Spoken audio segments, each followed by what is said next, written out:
Hello everyone. तो आज का हमारा टॉपिक है relations and function of class 12 के सारे रिवीजन नोट्स में। ठीक, तो हमारा इसमें फर्स्ट टॉपिक होता है रिलेशन। तो रिलेशन पढ़ने के लिए तुमने क्लास 11 में डोमेन, कोडोमेन, रेंज इन सब के टर्म्स को अच्छे से देखा है। ठीक, लेकिन फिर भी हम रिवीजन मोड में थोड़ा सा देख लेते हैं कि सेट क्या होता था। सेट होता था वेल डिफाइंड ऑब्जेक्ट्स का कलेक्शन। ठीक है, यानी कि कोई भी सेट होगा ए बी, तो उसके अंदर जो भी एलिमेंट आ रहे होंगे तो उनमें एक रिलेशन होता है। ठीक है, उसके बाद हमने पढ़ा था पहले कार्टेशियन प्रोडक्ट कि कार्टेशियन प्रोडक्ट क्या होता है। तो अगर एक्स और वाई टू सेट है, यहाँ पर टू सेट को लेकर के कार्टेशियन प्रोडक्ट डिफाइन होती है। ठीक है, तो then set of all possible ordered pair. तो इन एक्स और वाई से जितने भी ऑर्डर्ड पेयर हमारे बन सकते हैं उनको हम कार्टेशियन प्रोडक्ट के अंदर रखते हैं। जैसे कि हमारा कार्टेशियन प्रोडक्ट को डिफाइन कैसे करेंगे, define by capital X cross capital Y. ठीक है, देखो अगर मैं इसको मैथमेटिकली लिखूं तो X cross Y is equal to होता है तुम्हारा, ये क्रॉस है, हाँ ये दो सेट है, ए और बी ले लेती तो सही रहता, चलो कोई बात नहीं। ठीक, तो इसमें कौन कौन सा ऑर्डर पेयर आ जाएंगे, जैसे कि एक्स वाई है आपका, such that X belongs to capital X and Y belongs to capital Y. ठीक, इसमें वो सारे ऑर्डर पेयर आ जाएंगे, सारे पॉसिबल ऑर्डर पेयर।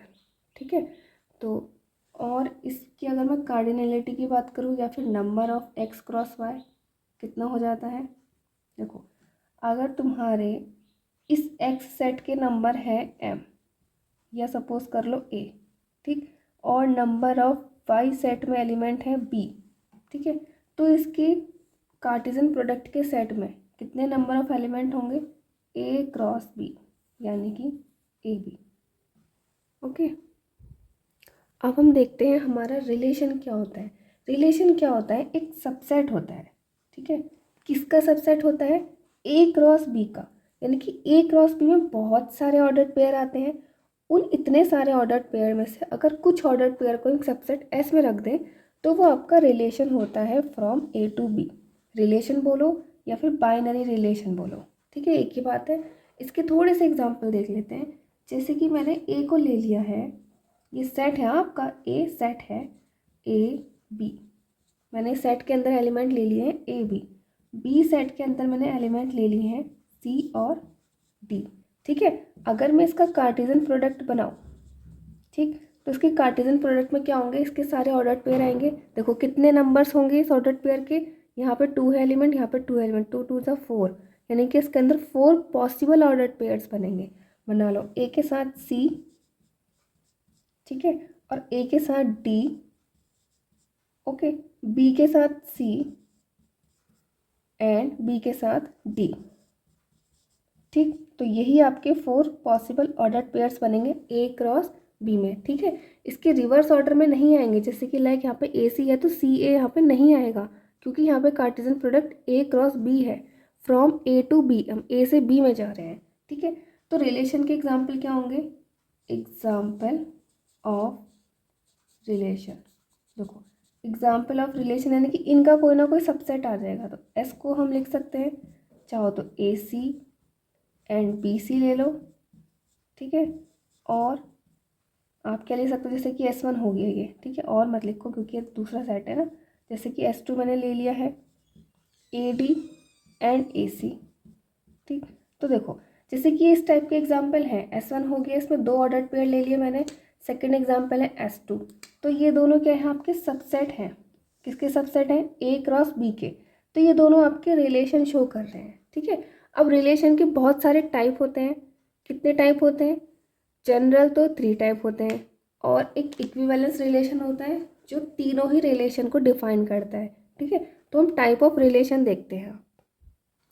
तो अब हम टाइप्स ऑफ रिलेशंस में आते हैं। हमारा पहला टाइप होता है आइडेंटिटी रिलेशन।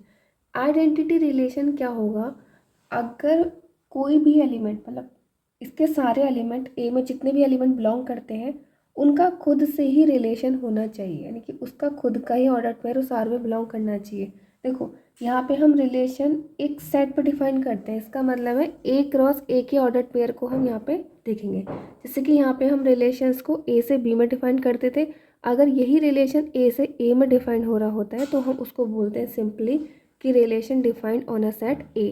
ठीक, तो ऐसे ही यहाँ पे सारा काम सिर्फ सिंगल सेट ए के लिए काम करेगा। तो यहाँ पे जितने भी ऑर्डर्ड पेयर आएंगे वो ए क्रॉस ए के ही आएंगे।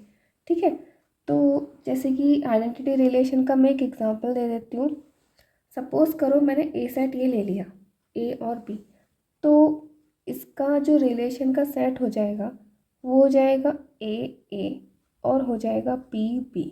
इसके अलावा इसमें कोई और ऑर्डर्ड पेयर नहीं आएगा, क्योंकि ए का साथ ए का ही रिलेशन होना चाहिए। ठीक है, तो बस उतने ही एलिमेंट इस आर के अंदर आएंगे।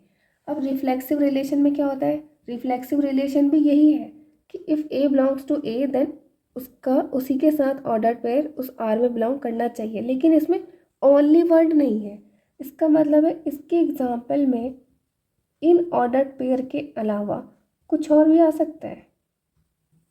ठीक है, ये ए भी आ सकता है।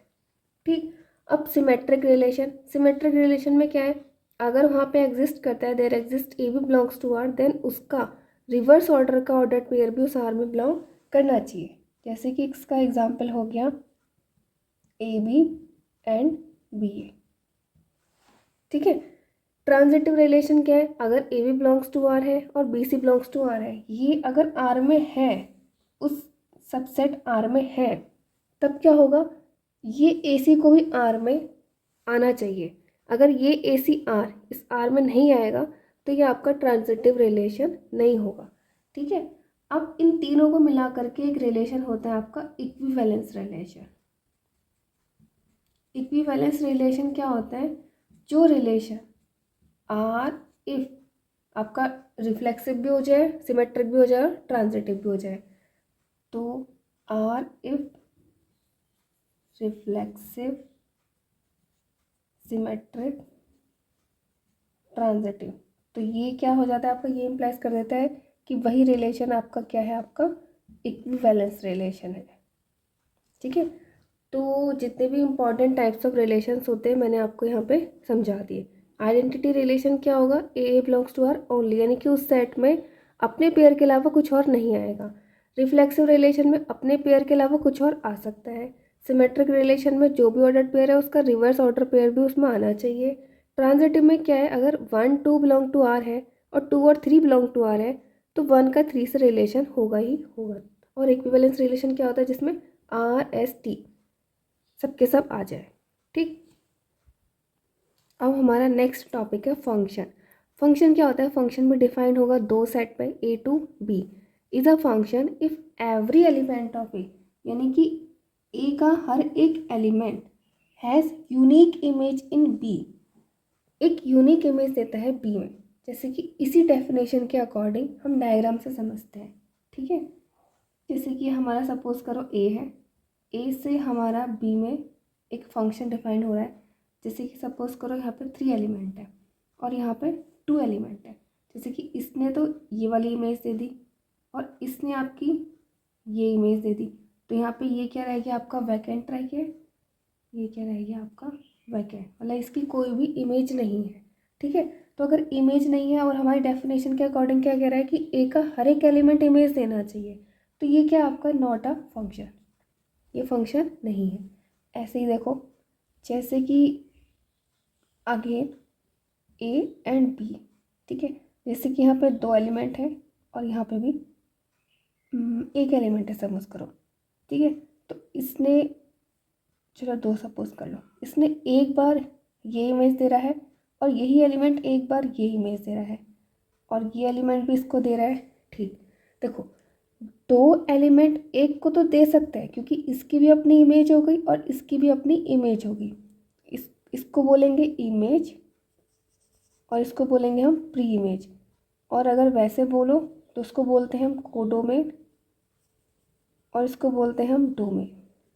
ठीक है, और कोडोमेन के वो एलिमेंट जो कि अपनी प्री इमेज देते हैं तो उसको बोलते हैं हम रेंज, यानी कि रेंज सबसेट होता है आपका कोडोमेन का।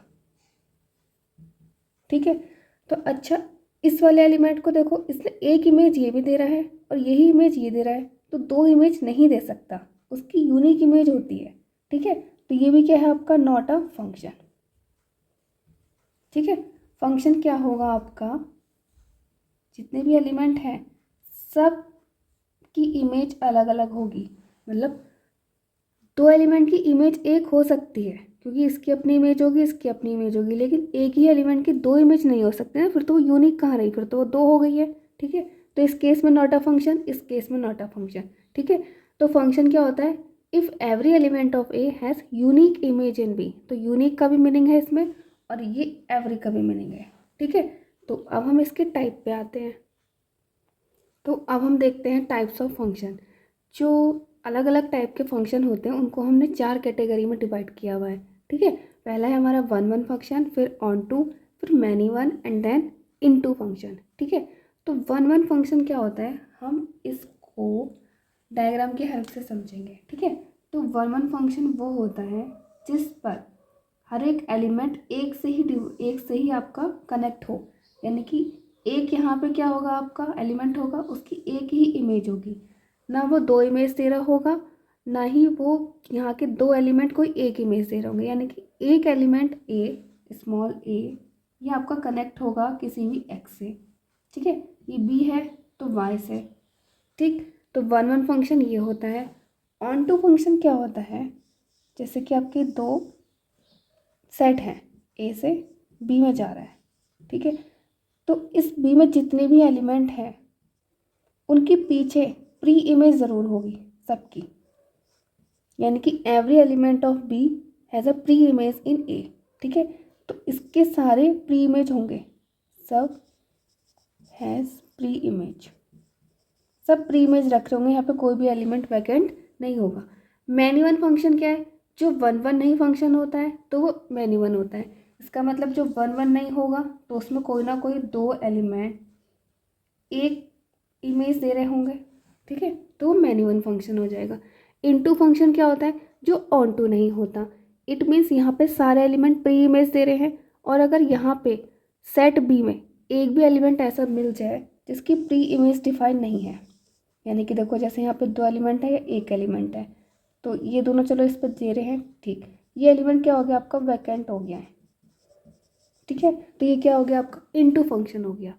जो वन वन नहीं होगा वो मैनी वन होगा और जो मैनी वन नहीं होगा वो वन वन होगा। ये दोनों एक दूसरे के मतलब अपोजिट करेक्टर में, अपोजिट प्रॉपर्टीज़ है इनकी। ठीक है, अब इन सब में सबसे मेन क्या होता है, अब सबसे मेन ये होता है कि अगर मैं इस फर्स्ट को और इसको मिला दूँ, इट मीन्स वो फंक्शन जो वन वन है और जो ऑन टू है उस फंक्शन को हम बोलते हैं one one onto function, one one onto function. और इसका एक स्पेशल नाम होता है बाइजेक्टिव। ठीक है, बाइजेक्टिव फंक्शन क्या होता है, जो वन वन ऑन टू होता है। जैसे इसका नाम है बाइजेक्टिव, तो वन वन फंक्शन का नाम होता है एक और इंजेक्टिव। ठीक है, इंजेक्टिव। और इसका भी एक और नाम है, इसका नाम है सरजेक्टिव। ठीक है, तो सारे फंक्शंस अब पता चल गए क्या होते हैं। तो अगर आपको वीडियो अच्छी लगी हो तो अपने channel math point TGT PGT को शेयर सब्सक्राइब करना ना भूलें। Thank you.